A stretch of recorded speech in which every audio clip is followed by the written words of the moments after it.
on the road taking on Samford in Homeford, Alabama. Now, with all the recent success that the team has had in the past couple of weeks, you would assume Samford wouldn't be that big of a problem. Well, if you thought that, you would be thinking wrong. First half, Samford running the floor on the other end gets rewarded with the lay-in as he takes it to the hole. Themis Folks brings the ball up, finds Kobe Julian, who pushes the ball off the glass for the points. Staten McCrary finding himself alone for three, and he buries it to put the Bulldogs up.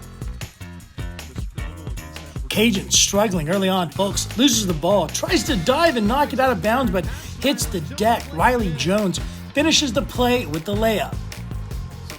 Next possession, Julian muscling in, misses the shot. Husana Katinje is there, though, for the putback. UL down 3.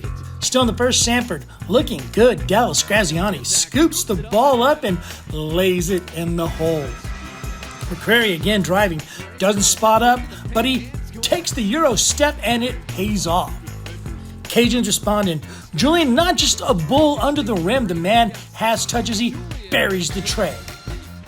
Well, Samford beat UL 88-65. The Cajuns are back in action this weekend as they'll be taking on La Tech on Saturday on the road.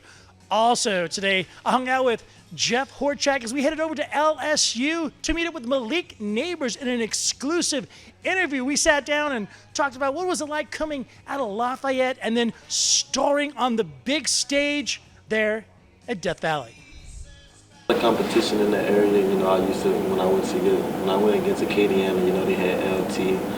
Also a lot of good corners that played there also that was older than me. In my school I had Christian Archangel. He was a cornerback also, he went to La Tech, so it was a lot of competition. Nabers added that the 7-on-7 competitions in the Acadiana area really brought out the scouts. He believes that has helped populate the schools from all over the nation with our local talent.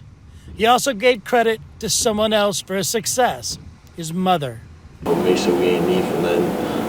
She worked 2 or 3 jobs, sometimes, whether it was, doing hair or working at the hospital, she just tried to get as much money as she could, to provide for me and my sister. So I thank her for that, she's still hard working right now.